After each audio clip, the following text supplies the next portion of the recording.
OAP301.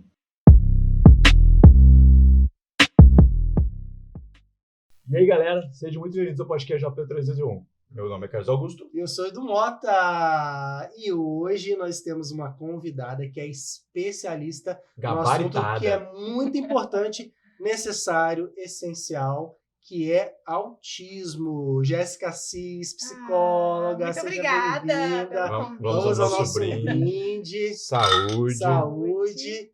E já começa falando um pouquinho de você, e aí no decorrer da conversa a gente já entra no tema, porque a gente tem algumas dúvidas, pouquinhas, né? E vai ser muito importante seus esclarecimentos sobre o tema que é tão importante. Ai, que bacana. Eu fico muito feliz aí com o convite nesse mês, né, importante aí pra gente, com muitos trabalhos sobre o autismo, né? Então, eu sou psicóloga e esse ano, inclusive, né, eu tô fazendo 15 anos de formada. Nossa, tem pouca experiência, né? Começou agora, tá fazendo estágio ainda. Então, nesse tempo, talvez aí por uns 11, 10, né, eu já tenha estado envolvida com essa dinâmica do autismo, fazendo atendimentos relacionados, né, a essa prática aí com as crianças, principalmente autistas, né? Mas nesse tempo todo, né, muita coisa aconteceu, eu já trabalhei em hospital, hoje eu também sou professora universitária, né? Estou aí na formação da nova geração também, né? E na parte de psicologia mesmo. Na parte da psicologia mesmo, né? Aí, né, fui um pouco para essa parte mais acadêmica, fiz mestrado, agora acabei de concluir também, né, a análise do comportamento, que vem aí como uma grande possibilidade no tratamento para as crianças autistas, né? Essa proposta da análise do comportamento traz muita evidência, né, de bons resultados para esse público, né? E agora eu concluí aí também, e assim a gente vai seguindo, né? E como é que foi o processo, né? Primeiro a escolha pela psicologia, o que te motivou a escolher a profissão? E depois, que caminhos foram tomando aí para você ir para a área hospitalar? Eu queria que você contasse um pouquinho dessa experiência, até porque isso com certeza te ajudou muito, né? Sim, a gente teve a oportunidade de trabalhar junto, né? Disso eu não sabia, Sim, não. Né? Quem que te atendia, Jéssica? Lá na UTI, né? Eu que atendia, Carlão. Se ela estivesse lá hoje, você era eu que atenderia, entendeu? Mas conta um pouquinho dessa evolução, dessa trajetória sua dentro da psicologia. Bom, a psicologia chegou assim meio por acaso, assim, não era uma escolha muito clara, aquela história toda, né, do adolescente ele ter que escolher a profissão. Muito novo para escolher o que quer fazer, né? Pois é. Aqui a gente ainda não tinha tantos cursos como a gente tem agora, e aí eu fui para Vassouras para fazer a faculdade lá, fui da segunda turma, um curso que estava começando, aquela coisa toda, né? No início as coisas não são muito fáceis, né? Acredito que quase, né, para ninguém aí. E as coisas começam a aparecer ali aos pouquinhos, né? Já na faculdade eu vi, assim, a psicologia hospitalar como, nossa, é para isso que eu estou me formando. E aí quando eu voltei para Barra Mansa, né, eu sou de Barra Mansa, e fui conhecer um pouco do campo, ver, né, como que era isso, tem psicólogo no hospital, não tem, né? Eu vi que não tinha. Não tinha? Não tinha, ou já tinha um e era o suficiente. E aí você fica, né, para onde é que eu vou agora? E essa parte da clínica para o psicólogo é uma parte, né, são as pernas da psicologia, né? Claro que momento muito sensível. Sim. Em que se não trata... só para o paciente, para os parentes, isso, tudo, né? da família como um todo, né? Sim. E aí fui, né, pensando para onde é que eu vou, o que eu vou fazer. E a minha primeira especialização foi uma especialização para uma prática mais clínica mesmo, de consultório, essa coisa toda. E desde então eu fui conciliando aí algumas coisas que eu fui encontrando pelo caminho. Então a prática de consultório é uma prática que eu tenho desde então, né? Hoje eu não atendo muitos adultos, acabei ficando muito direcionada aí para a criançada, mas ainda atendo alguns adultos. Então, minha primeira formação foi aí, né? Consegui, né, depois de alguns anos, entrar para o hospital, né? Trabalhei quase 10 anos, né? 9 anos e pouquinho aí no hospital, que foi, assim, fantástico, né? Realmente, eu tinha me preparado para aquilo, queria muito aquela prática, consegui participar de grandes momentos assim do hospital onde eu trabalhei, né? Um crescimento muito grande, ser de uma área, ser de outra, conhecer muitas práticas, né? Porque acaba que dentro do ambiente hospitalar é um mundo ali. Né? E é imprevisível, né? Sim. E são mundinhos que compartilham, mas que têm as suas particularidades, mundinhos né? particulares, né? Cada caso é um caso, e Uhum. acredito que você deva ter muitas histórias, muitas experiências, né? Sim. Emoção, né? Cases. Cases, né? Cases. Ainda vem pandemia no meio disso Nossa. tudo, Sim. loucura. Foi, assim, muito, muito bacana mesmo, né? Eu participei, assim, durante, né, a construção de muita coisa. Durante os últimos anos, eu tive a oportunidade de ficar só em um setor específico, eu fui da UTI adulto, e lá nós conseguimos, ali, como eu fiquei durante algum tempo um pouco maior ali só, né, em um setor, a gente conseguiu construir algumas coisas. E aí acho que fechei do jeito que eu queria, assim, né? A gente conseguiu implantar na época um serviço de UTI de portas abertas, receber os familiares dentro daquele ambiente, né? Tão hostil ali, tão assustador lá no passado, quando alguém falava UTI, você já falava ferrou, né? Alguém falava, vai para UTI, né? Como é que vai ser isso? Que lugar é esse? Que pessoas que vão cuidar de mim? Já acha que tá morrendo também, né? Aquele Hoje em dia é o lugar lugar mais seguro que Sim. você pode estar no hospital. que tinha uma janelinha bem pequenininha, assim, né, para que as pessoas pudessem ver. Eu cheguei aí em congressos que era bem, né, que as pessoas traziam as histórias, os modelos de visitas em UTI, e tinha isso mesmo, assim, né, na porta ali a janelinha, aquele rodízio na janelinha, as regras Quando a escritas gente tinha que ir embaixo. para fazer alguma coisa, você entrava, ai meu Deus do céu, tá entrando na UTI, você entrava preocupado. Você fica com uma Hoje em dia, atmosfera diferente, Sim. assim, você já fica, até você fica com um semblante um pouco mais, né, assim, apreensivo com as situações que você tem pode que lidar encontrar, ali no dia a dia.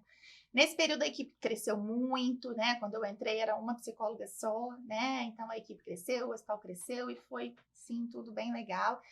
Teve esse período que nós conseguimos implantar esse projeto de UTI de portas abertas, a coisa, né, tomou uma proporção legal, consegui apresentar alguns trabalhos em congresso, essa coisa toda.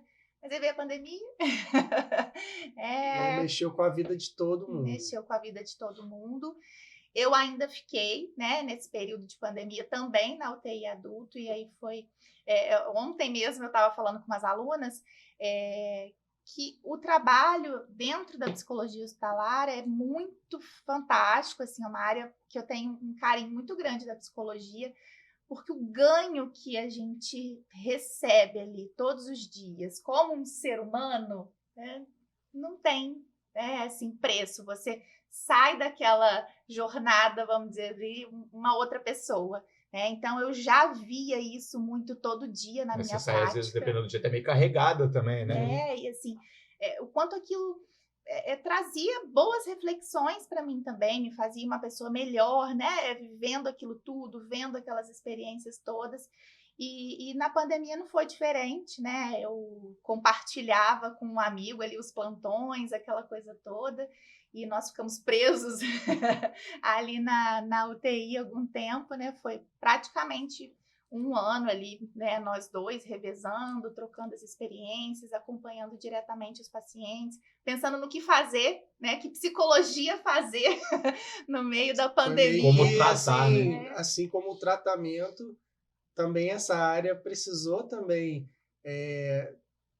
criar uma Evoluir, metodologia, né? de trabalho para essas pessoas, para os familiares, para os próprios pacientes. Sim. Por conta disso. Teve que se reinventar também, né? Total, assim, como acessar aquelas pessoas de uma nova maneira, né? O que oferecer para aquelas pessoas que estavam ali num sofrimento enorme, como retroceder todo aquele trabalho que a gente tinha acabado, né, de implantar uma UTI de portas abertas. E agora de repente ninguém ficar pode restrito, de repente tem que fechar a porta.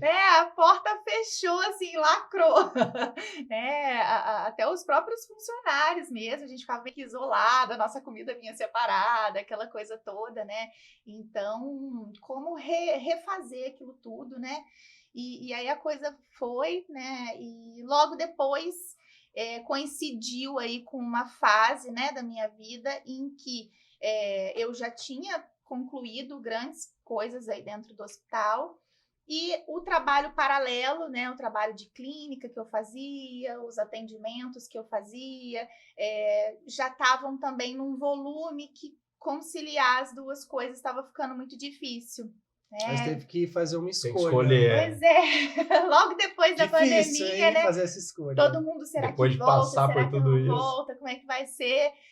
Eu pedi demissão do hospital e vou viver da clínica, vou viver de atender um outro público, né? Um público que está começando a vida, né? A criançada, mudar, assim, completamente. Mas foram duas Completamente áreas. mesmo, TI adulto para criança. E são ciclos que a gente, na vida, a gente completa, a gente encerra e começa outro, e por aí vai. Sim, Faz parte. E aí, de imediato, você começou a trabalhar com crianças, né? E especificamente com os autistas ou não? É um público variado, são pacientes variados, ou como é que isso começou a avançar, crescer para você se especializar tanto no tema? Então, nesse período aí, né, todo de hospital, eu já conciliava com o consultório, com os trabalhos de clínica, e eu fui ali um pouco mais tendenciosa para a área infantil, né? Conheci, né, esse campo do autismo, fui conhecendo ali aos pouquinhos, e pensando como que a minha psicologia, que eu sabia até então, ia conseguir acessar, ajudá-los de alguma forma. E aí eu fiz uma pós na época em psicopedagogia e psicomotricidade. E aí essa questão psicopedagógica é muito infantil mesmo, né? De aprendizagem, alfabetização, problema escolar, essa coisa toda. Então foi meio que uma coisa puxando a outra. Fui ficando muito voltada mesmo para o atendimento infantil. Automaticamente já foi indo. A coisa foi indo, e nisso, de atrasos no desenvolvimento, de problemas escolares, pedagógicos, os autistas foram também aparecendo ali, foram surgindo. Eu vejo que talvez tenha sido até um movimento mesmo da própria prática dos tratamentos, né, há 10 anos atrás, aí, algum tempo, quando a criança recebia o diagnóstico e o médico fazia os encaminhamentos, o médico normalmente encaminhava para uma fonoaudióloga, né, porque a criança... Tem um atraso da fala ali, né? Às vezes tem um atraso ou não fala ainda, né? Então, a criança era encaminhada para uma fono e para uma terapeuta ocupacional, né, para trabalhar toda a questão de funcionalidade ali da criança e tudo mais. Então, esse público era meio que acompanhado aí por essas áreas, uma coisa mais dentro dessa área. E com o tempo e o esclarecimento, o conhecimento, né, a evolução mesmo dessa questão diagnóstica, foi ficando mais claro que esse público precisa de uma intervenção multi.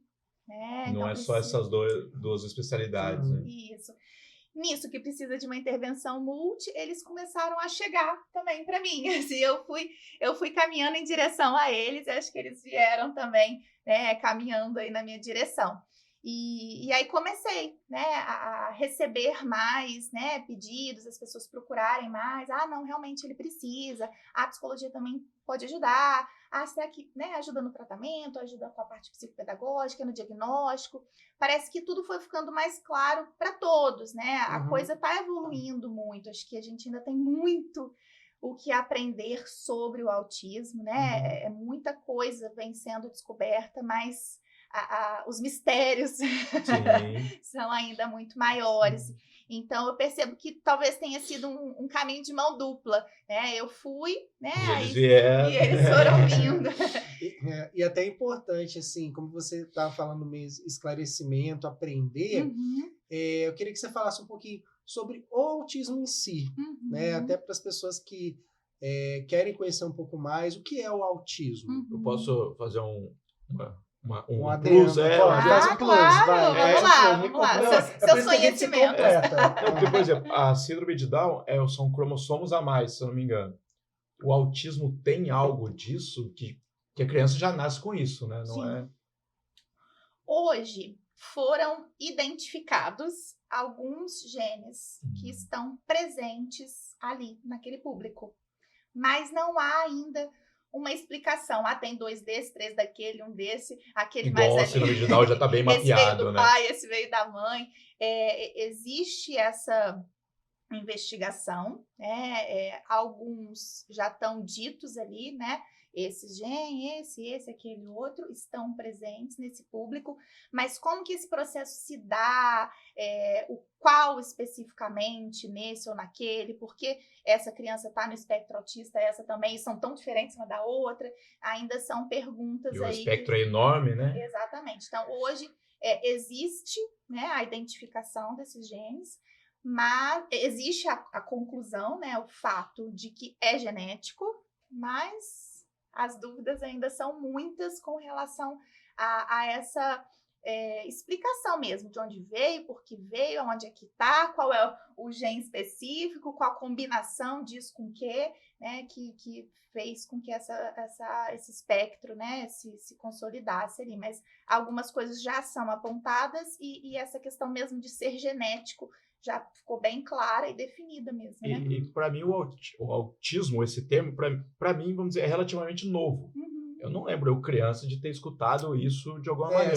Fala-se muito de alguns anos para cá, acho que você tem mais conhecimento dessa linha Acho.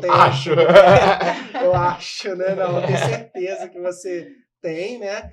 Mas até mesmo para o que se sabe, né? Até hoje, né? Pra gente antigamente a pessoa era o quê? Assim, o que era passado como o que o médico falava que essa criança tinha? Era levada, tinha atraso? Existe, né? Hoje em dia tem algumas pessoas que falam, nossa, mas só tem autista hoje, né? Então, antigamente não tinha. por isso Agora que eu tô todo falando mundo que tá nascendo autista? Isso, depois eu vou até dar um exemplo, pode falar. Umas frases assim. Possivelmente não existiam, né? Não tinha mesmo, né? A gente sabe que não tinha essa visão que a gente tem hoje, né? Essa visão tão clara de algumas coisas. Existiam outras nomenclaturas, então, mesmo, era isso que eu como queria. você falou. Talvez famílias muito grandes, que tinham ali 6, 7 filhos. E um filho que não se desenvolvia tão bem, um filho que tem um probleminha no desenvolvimento, um filho que nasceu um pouquinho antes, um pouquinho depois da hora, alguma coisa assim. Eles indicavam algum problema, um possível problema. E que não tinha desenvolvimento como os outros. Essa questão da deficiência mental, principalmente, ou das físicas também, era uma coisa assim, como se a pessoa não tivesse que receber tanto estímulo, a gente não tivesse que mudar aquela condição ali, né? E a coisa foi se transformando, né? Não, o que ele tem, por quê? Que característica é essa? O que é isso? E aí, por isso que eu acho que hoje está mais claro, não tivesse antigamente. Eu estava conversando no serviço esses dias, que assim, eu estudei em escolas que tinham muitas crianças, isso até o colegial, escolas enormes. E eu não lembro de ver alguma criança que tenha algo parecido com o que eu vejo o autismo hoje em dia. Mas aí surgiu uma teoria disso. Às vezes as famílias ou botavam em outra escola, uma escola especial, ou escondiam mesmo, não estudavam. Olha, eu estava até falando também ontem com umas alunas, assim que eu me formei, né? Eu trabalhei em alguns lugares, né? Eu trabalhei num programa que tinha na época na prefeitura, que nós dávamos suporte em PSFs, né? Nos postos de saúde. E aí nisso, né? Eu ia em vários bairros, aquela coisa toda. E quando eu chegava nos bairros, às vezes eu ia, né, com as agentes de saúde ali daquele bairro, fazer algumas visitas domiciliares para a gente, né, conseguir mapear algumas coisas, conduzir, fazer alguns encaminhamentos para a rede, enfim. E às vezes nós chegávamos em casas que tinham, né, algum familiar, que aquele casal, que aquela família tinha tido aí um filho com alguma deficiência mental, que às vezes o posto de saúde nem tinha notificado, porque a família né, ficava ali, nunca foi dito. Foi o que você falou, tem probleminha, ou tem um atraso. Ele vai ficar com a cabecinha de criança, tipo uma coisa assim, ele não vai desenvolver Era um pouco mais amenizado a situação. Porque não tinha um rótulo, né? Não tinha algo para sei lá, é isso, talvez. Falar, a gente tinha uma cultura também, né, lá no passado, aí, com relação até as questões psiquiátricas de internação mesmo, né? Então, muitas vezes, aí ao longo da infância, da adolescência, a coisa não era muito bem Já explicada. mandava todas as crianças, independente do problema, para uma escola. Ou até a coisa quando É isso. menores e adolescentes não ficava muito bem explicada e acabava que na vida adulta aquilo era visto como um transtorno mental ou psiquiátrico e a gente tinha as internações psiquiátricas em grande quantidade há 20 anos Entendi. atrás. Era, às vezes, de repente, um caminho, né? Assim, de repente, não que mais, não sei se eu dizer mais prático, talvez, né? Ou então mais, de repente, um pouco mais próximo O que do tinha, que né? tinha, né? O que Então, tinha. Não, era o que sabiam. Exatamente. Você ia no médico, o médico Para as falava isso. meninas, né? Às vezes a gente fica sabendo, né? Mas alguma estatística, alguma coisa, né? Tem menos meninas do que meninos. Agora que você falou, É verdade, tem menos mesmo. Não, eu agora de cabeça não tô lembrando de nenhuma menina. E hoje, Mas assim, mesmo? Estatisticamente tem menos mesmo? Tem essa estatística e tem algo social que possivelmente também corrobora aí com isso. Talvez as meninas que tenham níveis, né, de menor comprometimento, né, níveis... espectro menor? Que tá não sei se está certo falar nível isso. de suporte menor, é confundida ali com algum comportamento socialmente esperado de uma menina. Ela é bem quietinha, ela é muito tímida, ela não gosta de falar com as pessoas que ela não conhece. Então, talvez também por muito tempo, o comportamento de meninas autistas... Já o menino tinha que ser tecnicamente mais para frente, né? Exatamente. O comportamento de meninas autistas se confundia com o comportamento esperado de meninas. Entendi. Então, ela é assim mesmo. E hoje, assim, como que a gente pode definir o autismo? Pelo que já se sabe. Então, hoje, assim, uma forma bem, né, já que nós estamos falando aí da campanha desse ano, né, mais informação, menos preconceito, hoje, assim, bem resumido aí, é um transtorno do neurodesenvolvimento, né? Então, essa parte do neurodesenvolvimento, essa parte do desenvolvimento geral, ela começa a seguir um processo atípico. Algumas pessoas têm um desenvolvimento típico, outras terão um desenvolvimento atípico. Então, aquelas que estão dentro do espectro, que têm um transtorno do neurodesenvolvimento, aí no caso o autismo, têm um desenvolvimento atípico. Quais são os exemplos, né? O que a gente vê, né? O que aponta que esse desenvolvimento está atípico?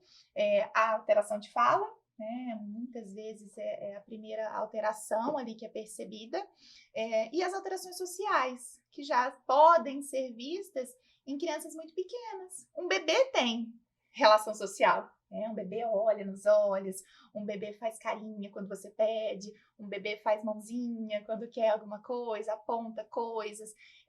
Então, questões com atraso de linguagem, questões com atraso de desenvolvimento social, começam a mostrar para nós que esse desenvolvimento está atípico, né? E que pode ter um transtorno do neurodesenvolvimento aí. Então, com meses, dependendo do caso, você já consegue dar um veredito, vamos dizer assim.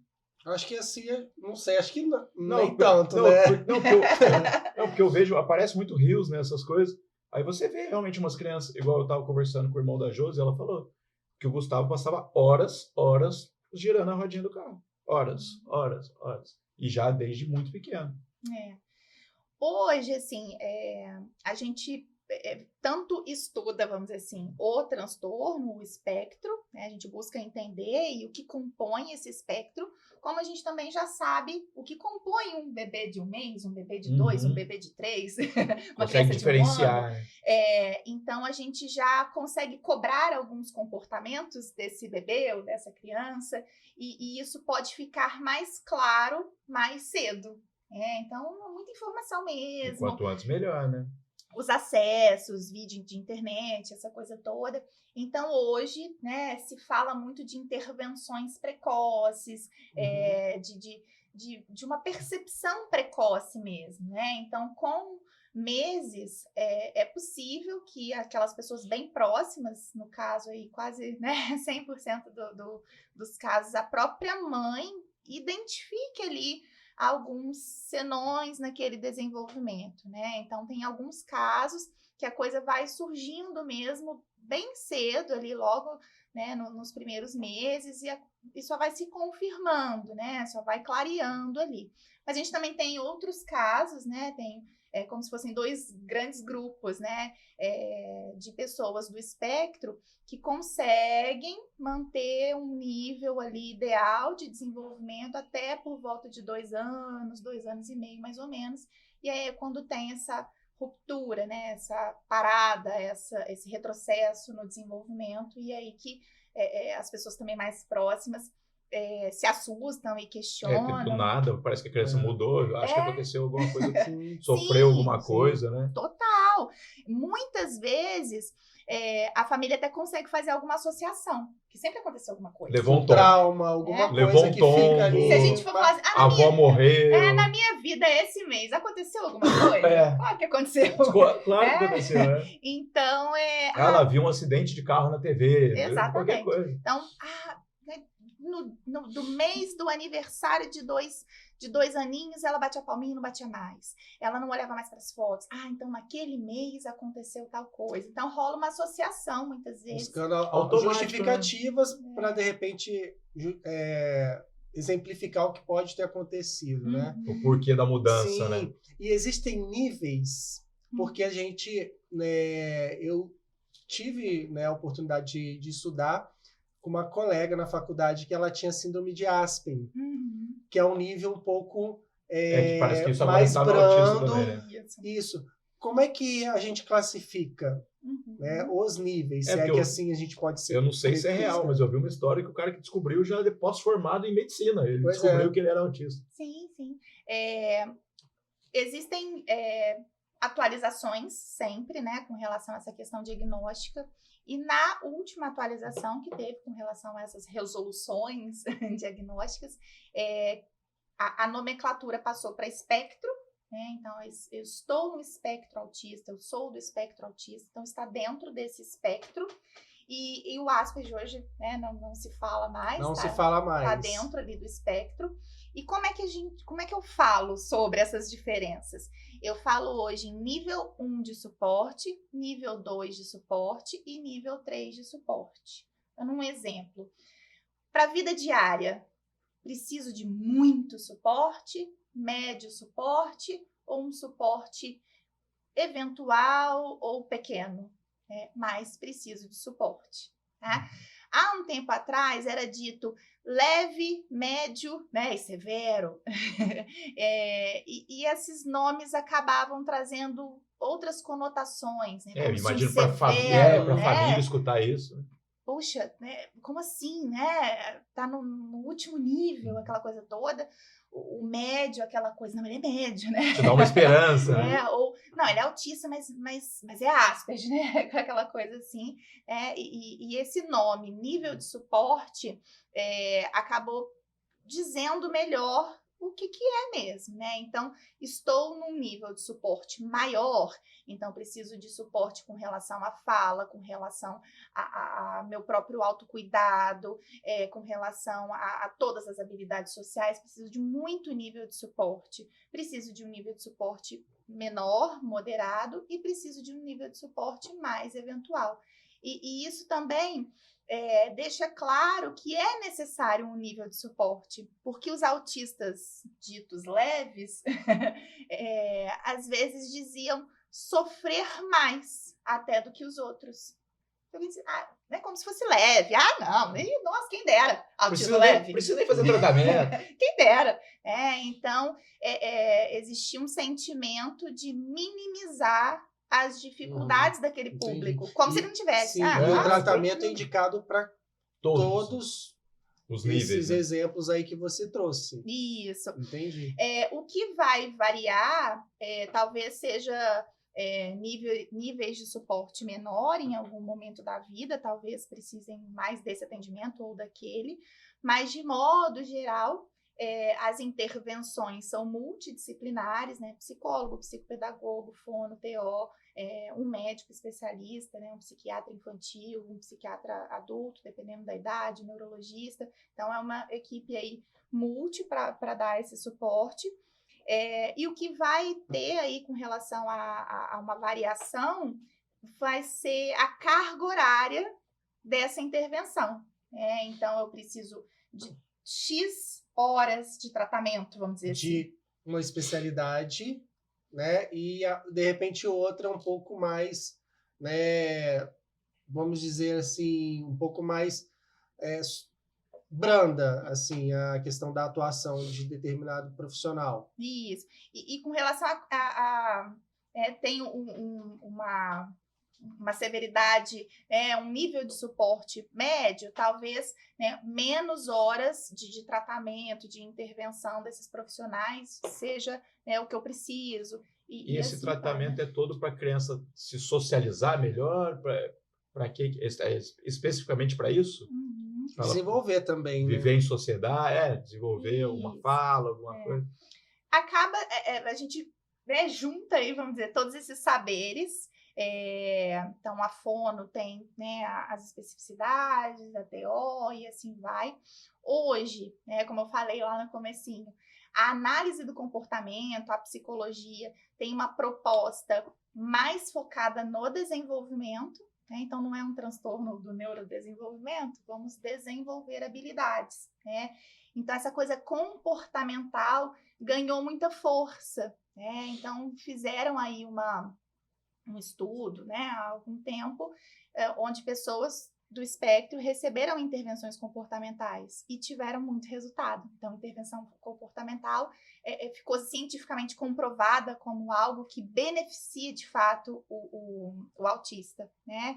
E aí as intervenções comportamentais são praticadas aí pelos psicólogos, pelos analistas do comportamento.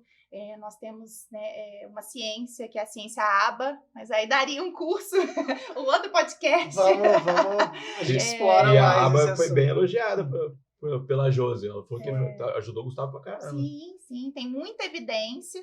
E aí é uma prática, né, resumindo, focada em comportamentos, desenvolvimento de habilidades e talvez, né, assim, a diminuição de comportamentos inadequados. Então, desenvolva habilidades e diminua os comportamentos inadequados. Então, seria hoje, né, não sou suspeita para falar, mas seria hoje a melhor prática para as pessoas do espectro. Né? Bacana. E, assim, eu queria que você falasse um pouquinho, mas antes eu queria que você repetisse para a gente o tema da campanha. Que a gente vai entrar nesse mérito aí. Assunto. Vamos lá. Só para fazer um resumo também, a gente está em abril, que é o mês da conscientização. Dia 2, né, foi aí o dia, até que com relação, né, à ONU mesmo, foi dito como um dia de conscientização mundial. Internacional. Isso. E aí esse dia ficou pequeno, as ações têm tomado muita força, né, pelo Brasil todo, e a gente passa quase que o mês aí falando, e o tema desse ano é mais informação, menos preconceito. Exatamente. E a gente está trazendo exatamente isso, menos preconceito. Eu queria que você falasse um pouquinho dos desafios, porque se vê uma luta muito grande, questão de direitos, de poder ter o acesso... Eles têm carteirinha, documentos... De ter um tratamento que não seja discriminatório. Eu queria que você falasse um pouquinho disso, da evolução disso, que hoje a gente vê um ganho, né? Mesmo que seja ainda... Está sendo expressivo, mas em termos de leis, em termos de conscientização. Fala um pouquinho desse cenário para a gente. Hoje, talvez, por mais falho que seja, é o melhor cenário. As famílias ganharam muito com relação a algumas resoluções sobre os planos de saúde. Então, algumas cidades, né, citando aí a nossa, né, Volta Redonda, aqui a gente foi a primeira cidade do Brasil a ter uma escola específica para autistas, né, uma escola do município.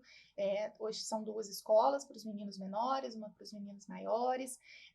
A gente sabe que, né, o SUS foi muito bem elaborado. Se estudar o SUS, nossa, mas a prática precisa muito falha. Precisa funcionar melhor. Né? Então, com relação à parte pública, né, infelizmente ainda é muito falha. daqueles que se beneficiam do plano de saúde, como eu falei, hoje é o melhor cenário. Algumas resoluções vieram para garantir o direito ao tratamento e ao tratamento especializado. Então, hoje o ABA, né, que a gente acabou citando aí, é garantia, né, para aqueles que têm o plano de saúde, os planos precisam cobrir, está garantido, é direito deles, tem o diagnóstico, tem direito ao tratamento. Então, a coisa está ficando aos pouquinhos aí um pouco mais clara mesmo com relação a não se questiona. É direito, é lei. No mundo como está? Como é que O eu vou Brasil está questionar? bem em relação a números mundiais? Qual país que tem mais, tem esses números assim? Hoje, nos Estados Unidos... Mais diagnóstico, não, mais laudos, vamos dizer assim, né? Até tem aí uma última mesmo, né? CDC que saiu dos Estados Unidos. Acaba que aqui, né, a gente tem algumas estimativas, mas uma questão assim bem fechada. No Brasil nascem tantos autistas a cada tanto nascido. Né? É difícil. Não tem isso. A gente acaba usando assim um parâmetro aí com as dos Estados Unidos, né, com a americana, que inclusive está super atualizada, que disse para nós que hoje há um autista... Que deve ser a média mundial, que deve ser assim, né? Para cada 36. Né? Então, é muito, 36. Né? Uhum. E eu penso que esse número, né, 1 para 36, veio muito para fortalecer a campanha desse ano. Então, já fazendo uma propaganda. Na semana que vem, no sábado, o Shopping Parque Sul vai oferecer várias ações sobre... porque essas pessoas precisam estar em qualquer lugar. Né? Então, uma das palestras vai ser uma palestra para lojistas, para que eles sejam... Saibam atender? Que maneiro! Para que esse público seja bem recebido, esteja na loja deles. Porque às vezes a pessoa não é que ela não quer atender, ela não sabe atender, né? Exatamente, a gente vê casos aí de locais mesmo, seja comércio, seja que tem problemas em receber não sabe como lidar essas mesmo. Famílias, né, com acessibilidade. Exatamente. Né? E existe também os momentos, né? Tem a questão das crises e você saber lidar com aquilo sem poder criar um trauma maior, principalmente nas famílias. Sim. Porque você imagina a situação das famílias tendo que contornar a situação, ainda ter que sofrer o preconceito. Os olhares. Exato. É isso que eu queria o que você julgamento alheio. O preconceito em si é muito grande. Como é que você vê hoje? Vamos falar de uma palavra que está na moda. Vamos lá. Falar do capacitismo. Importantíssimo. Então, o que é? O que é capacitismo? Talvez a forma mais fácil de dizer o que é capacitismo é dar alguns exemplos. Essa pessoa, naquela reunião de equipe, ficou muito autista, não ficou, não? Fulano de tal tá muito autista, não tá? E aquele outro? E doido, né? Isso e a de ontem?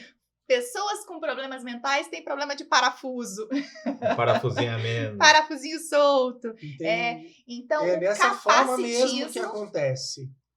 Hoje tem se falado muito, né? Essa palavra foi dita aí principalmente essa semana muitas vezes, que é o capacitismo. É reduzir a pessoa a uma deficiência, reduzir a pessoa a um transtorno. Limitada. Foi até uma palavra que eu usei aqui, reduz a um rótulo, né? Exatamente. Então, tenho tal deficiência, tenho tal transtorno, estou dentro desse espectro, fico reduzida. Chancelou e... ele não faz. Nossa. Não. Ai, tadinho, né? E o agora... tadinho é complicado, né? Mas ele nem parece. É tão São bonito. falas que a gente, às vezes, acaba soltando, mas que acabam não ajudando em nada. Não, e hoje, assim, com essa questão da informação, a ideia é que isso não pode mais acontecer, né? Eu não posso mais acreditar que alguém está reduzido a uma condição. Nós somos muito capazes, a ciência está aí cada vez mais capaz, as terapias, e aí eu vou lá e digo para ele que ele é só aquela deficiência, que ele só tem aquele transtorno. Tenta fechar ele numa bolha. Ele não ali, pode, Quem sou a pessoa eu? não pode avançar Furar a bolha mesmo e ir para outra. Então, o capacitismo é exatamente isso. É como se eu reduzisse a pessoa àquele diagnóstico, né? Ali, aquela condição. E se vejo aquela pessoa fazendo algo comum a todos, nossa, mas ele? Nossa, mas que exemplo. Então, colocar a dificuldade como algo limitante mesmo. Eu imagino que você deva ouvir muitos relatos das famílias em relação a isso, senão você não estaria trazendo isso. Até isso, como que você falou que a menina tinha? A síndrome de Aspen. Que falava que tinha algo de genialidade, não tinha uma história dessa? Que os gênios, ou quem tem isso, tem um QI a mais, não sei. Algumas pessoas de nível 1 têm alguns hiperfocos, que nós chamamos, que são muito bem utilizados, vamos dizer assim. Então, quando eu tenho um hiperfoco em dinossauros, possivelmente eu vou ser a melhor em dinossauros. Eu vou saber muito, eu vou ter muita propriedade sobre aquilo, eu vou fazer aquilo com muito envolvimento, com muito engajamento, mas não quer dizer que eu não tenha outras dificuldades, que eu não precise de suporte para outras coisas, né? Então, esses hiperfocos podem vir nesse sentido, né? De trazer um envolvimento muito grande numa determinada área, mas a falha em outras não deixa de existir. Então, uma coisa acaba não compensando a outra, né? Uma parte social ali, isso, né? Isso. E se a gente pudesse, assim, né? Vamos explorar um pouquinho do seu conhecimento. Manual de boas práticas, para justamente a gente ir contra esse tipo de atitude, de preconceito. O que a gente pode recomendar para as pessoas quando elas têm o contato com os autistas, com os familiares também? Fala um pouquinho para a gente sobre isso. As falas de acolhimento são muito bem-vindas, mas nunca no sentido de já dar uma resposta para as pessoas. Só acolha. Posso te ajudar? Se você precisar da minha ajuda, você pode falar, eu estou aqui. Mas já não ir com um montão de resposta para ela. Nossa, faz isso. Nossa, quando a criança faz isso. Menino, desse jeito. Nossa, faz assim que melhora. Porque eu conheço alguém. A prima da minha vizinha fez. Então, falas de acolhimento, essas falas de capacitismo, jamais. Exemplo. Não assim, não liga não. Fulano de tal. É só uma fase. É uma fase. Não tentar consultar ninguém. A gente tem muito artigo, muita coisa que fala da mãe do autista. E muitas falam sobre o tempo de sofrimento calada, porque viram coisas várias, apontavam ali para ela que aquela criança não estava com desenvolvimento típico, mas se ela falasse para alguém, ou nas pessoas que ela tentou falar, mas você tá ficando doida, tá pondo defeito no menino, criança saudável, nossa, mas você fica colocando defeito em tudo. Então não às dá vezes o medo do julgamento também, né? Então, assim, uma coisa de acolhida. Então, você medo também até do isolamento social. Você viu que a pessoa precisa de ajuda, a criança parece, né? Eu não sei, né? Mas ela parece estar em crise. Eu posso ficar um pouco afastado e, senhora, se você precisar de alguma ajuda, você pode me chamar? Eu consigo te ajudar? Mas aí, vamos pegar esse menino, vamos colocar aqui mais afastado. Peraí, pega uma cadeira para ele sentar, você quer uma água? Evitar já dar o excesso de estímulo, assim, né? Então, eu ofereço, aquela pessoa se percebeu, se sentiu vista, se sentiu acolhida, ela não está sozinha, ela pode pedir ajuda, mas eu não cheguei ali para ela com um monte de achismo e receita de bolo. Então, acolher mesmo ali e se colocar como alguém disponível para ajudar no que ela precisa, e não no que eu quero ou no que eu acho que deve ser feito ali na situação, né? Muito bom. E o tratamento, ele é para a vida ou chega um momento que existe, vamos supor, altas. Ou é para a vida, fase adulta? Uma pergunta que eu tinha, boa. Pois é. Bom, é um tratamento para a vida, É um espectro, estou ou não no espectro, né? Não é como se fosse uma doença, tratei e curei, né? Toma Não esse é uma remedinho aqui. doença, né? Não tem esse nome, é estar ou não. Essas habilidades sendo desenvolvidas, preciso de menos nível de suporte. Então, a grande intenção é essa, né? Que menos nível de suporte, menos terapias, menos intervenções sejam suficientes. Mas tem que ter um treinamento, um tratamento frequente. Sim, durante algum tempo, né? Um tempo longo da vida, boa parte da vida. Eu posso citar um exemplo, né, de um rapaz hoje que eu acompanho, né, em alguns momentos que tem essas altas temporárias. Então, ele já tem uma maturidade, já desenvolveu habilidades que ele mesmo, né, tem as ferramentas ali necessárias para conduzir situações de um hiperfoco, né, de uma ansiedade, de alguma coisa, né, ali que o incomode, que seja ainda um pouco difícil. Quando essas, né, situações começam a deixá-lo, né, em muito conflito, quando fica um pouco mais difícil fazer isso sozinho, a gente volta e faz ali algumas medidas Mas de ele suporte. mesmo tem essa consciência de voltar ou é a família que... Tem. Ele mesmo tem essa consciência. Tô com muita dificuldade nisso ou naquilo, com relação à organização, vida diária, então vamos fazer sessão de... vamos voltar para TO. Não, foi uma fase mais ansiosa, os comportamentos hiperativos ficaram aumentados, então vamos voltar para psicóloga. Precisa voltar para medicação ou não? Então existe um ajuste de acordo com o nível de suporte. Mas é algo que talvez acompanhe aí por toda a vida, como tantas outras coisas nos acompanham. É um acompanhamento. A gente também tem isso durante a vida inteira. Então, esse negócio do tratamento me lembrou muito a Giovana, que é da filha da Grazi. Sim. Que o dela é microcefalia. Sim. E ela falou que ela ensinou a filha dela a tomar água, não foi? Só que a filha dela ficou internada e desaprendeu.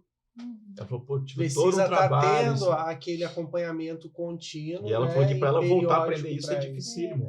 E os níveis mais severos, né? Aí os níveis de suporte maior, né? Aqueles que têm uma necessidade maior mesmo ali de serem assistidos por diversas áreas, é claro que podem aí ao longo da vida, né, se manter nessa condição. Né? E o autismo às vezes vem associado a alguma outra comorbidade, né? Então pode ser que a pessoa tenha um autismo mais uma deficiência intelectual, que torna o quadro dela mais impactante aí para a vida diária, para as habilidades, esse tipo de coisa, né? E como você falou lá no começo, eu puxando como algum negócio dos gênios, não sei se depois alguém pode botar a culpa na hereditariedade, eu não sei se pode botar a culpa nisso também. Você tinha um tio que era meio... Talvez não tão lá atrás, né? Mas tem, né, alguns vídeos aí, alguns estudiosos citado muito a questão de pai e mãe mesmo. Então, pai e mãe, mais pai do que mãe, com níveis de suporte menor, nunca percebidos, e filhos autistas com nível de suporte maior. Então, uma coisa genética mesmo, né? Direta, né? Direta ali, muito... Razão, assim, bezão, bezinho. Pai e mãe. E para as empresas, para as pessoas no geral que quiserem conhecer um pouco mais, se prepararem para poder dar o suporte para essas pessoas. Boa. Acessibilidade no trabalho. Isso. Qual o caminho a seguir? Como que a empresa recebe literatura, uma pessoa? profissionais, treinamento. Queria que você falasse um pouquinho disso. Você dá esse apoio também. Sim. Treinamento, né? Então, assim, conhecimento mesmo, né? Não é para ninguém sair diagnosticando ninguém. Mas se eu sei, né? Até com os próprios pais mesmo, você sabe de alguma coisa, você já vai naturalmente se comportar de uma forma mais adequada diante daquilo. Então, treinamento, conhecimento, anticapacitismo, tirar essa questão do capacitismo. No último congresso agora que eu fui, nós tivemos algumas apresentações feitas por autistas. Teve um garotinho que foi tocar, teve um rapaz que foi falar mesmo dessa questão acadêmica, universitária, né, do autista estudando e indo para as universidades, essa questão toda, de condições de trabalho. Então, eu vou usar uma fala dele, não somos anjos azuis. Então, somos pessoas, né, ele disse, e isso precisa ficar muito claro, somos pessoas que precisam ter a condição respeitada, né, e os direitos não podem ser negados, né? Então, ele falou muito sobre autonomia, né? Eu quero ter autonomia. Eles conseguem entrar então, eu no quero mercado. trabalhar. Eles conseguem entrar no mercado de trabalho. Mas a empresa tem que ter um background ali, né? Para receber. Se existe alguma questão sensorial, por exemplo, né? Um exemplo aí. Então, né? Existe alguma dificuldade, alguma questão sensorial mais difícil para mim, que isso seja conhecido e respeitado, ou até mesmo adaptado. Elevadores, eu já ouvi falar de alguns que não conseguem.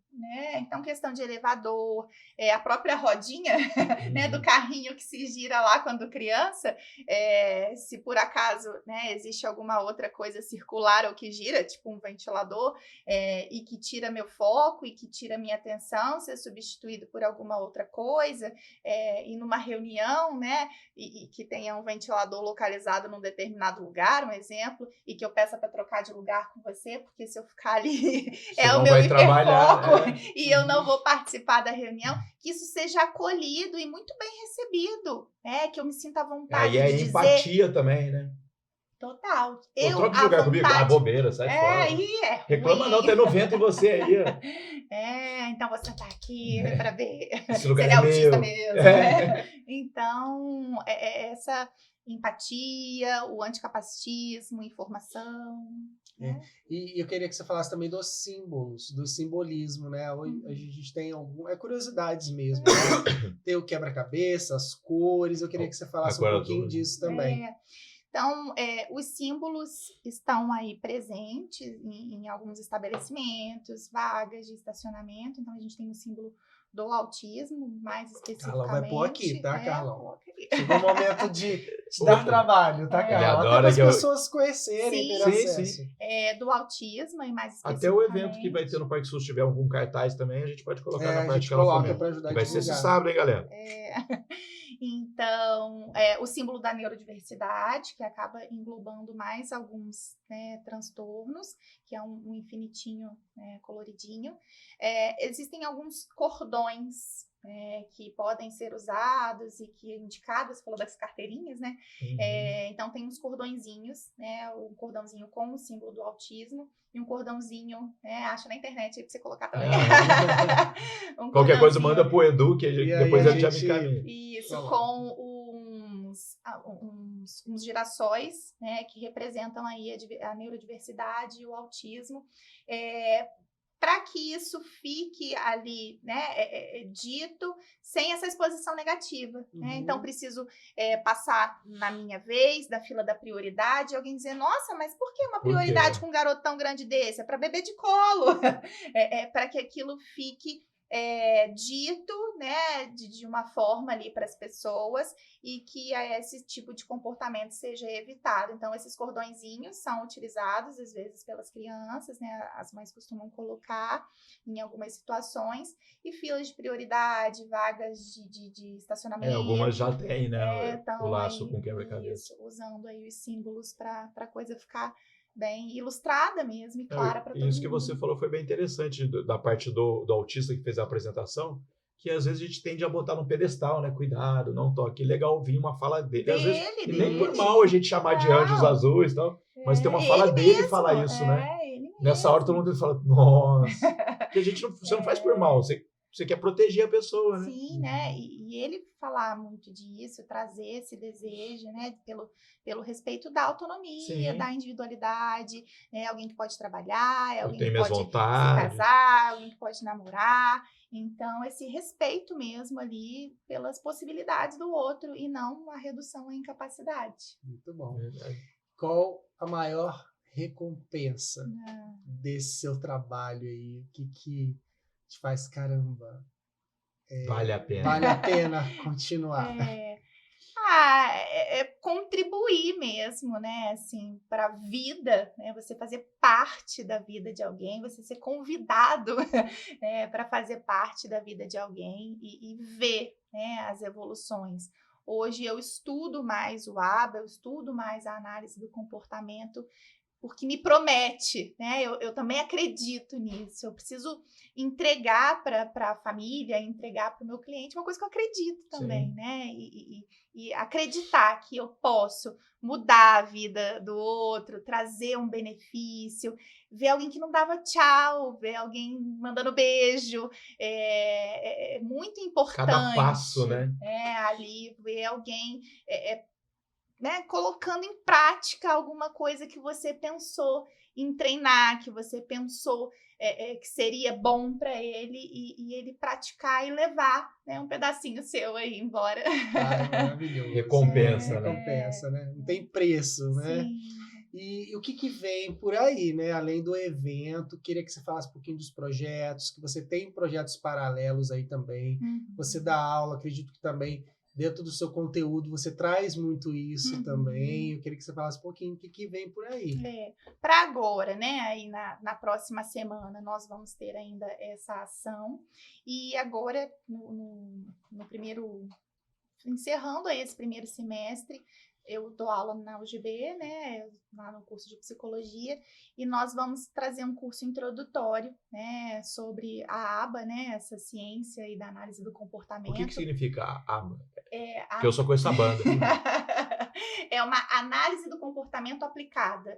Então, hoje, com essa formação em análise do comportamento, eu sou uma analista do comportamento, né? Então, posso fazer uma análise daquele comportamento. Mas é em inglês? Ou... ABA, sim. Ah, tá. Eu vi análise do comportamento aplicada. Análise do comportamento aplicada para nós, né? E é essa ciência, né, que traz aí essas grandes possibilidades para nós. Então, em agosto, nós vamos ter aí esse curso para as pessoas que se interessam ou que trabalham em alguma área próxima. As pessoas envolvidas na área da educação, né? Vai o recado. Deveriam fundamental. muito, né? Deveriam muito beber dessa água, porque a escola, né, é o lugar onde as crianças passam muito tempo. Muito tempo. Então, no início do ano, já tive a oportunidade de dar um curso aí sobre o assunto também. Agora, em agosto, vai vir mais um aí. Então, trazer mesmo a informação e o pessoal das escolas. Não, e quando for sair o curso, marca a gente que a gente reposta nos nossos stories também.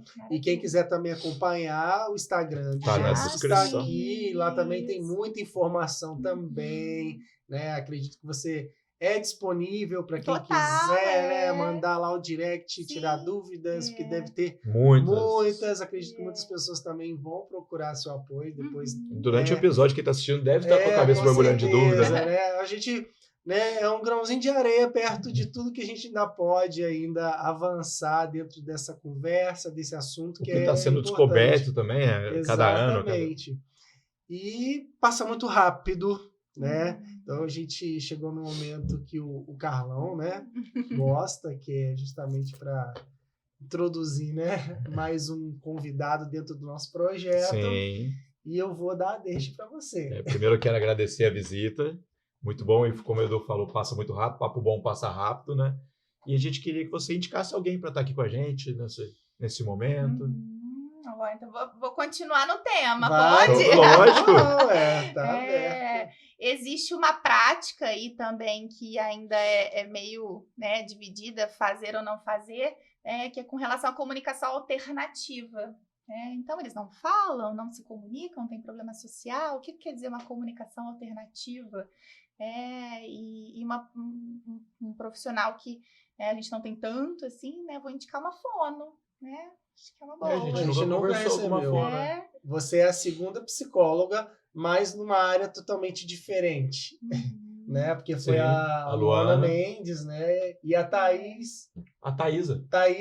Ela é psicóloga, né? Também. Só que... Acho que ela vai ficar um pouco brava comigo. Ah, é? Ela tem vergonha? Tem um pouquinho de vergonha. Não, mas aqui é tranquilo, aqui é bate-papo. Aqui é bate-papo, ela nem vai perceber. Depois, quando ela vê, já passou 1 hora e já conversamos tudo que tinha que conversar. Ainda vai faltar assunto. Sim. Né? Mas vou indicar a Gleice, tá? Vou indicar a Gleice aí para trazer algumas contribuições sobre a área da fono aí também, que é uma área muito grande, né? Que nós não temos tantos profissionais aí, pode contribuir bastante. Bacana. E para a gente, né, encerrar nosso bate-papo, que foi tão essencial e importante, eu queria que você também... Deixa eu só fazer uma adendo. Não, peraí, porque o Carlão tem que fazer... Tem a fala. A fono está mais que convidada. De fono, já fui muito fonoaudiólogo também. É verdade. Eu tenho surdo unilateral. Exatamente. Então vai ser um bom papo. Exatamente. Então, Jéssica, suas considerações finais.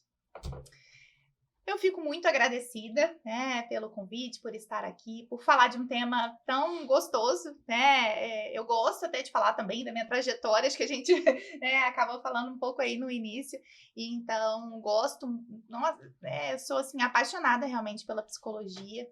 Como boa parte das pessoas, quando eu me formei, não foi nem um pouco fácil, mas desde então eu venho sempre conseguindo, conquistar algumas coisas com a psicologia. Acredito muito no estudo, gosto muito de estudar, tô aí com um projeto de estudo novo, então... Não para.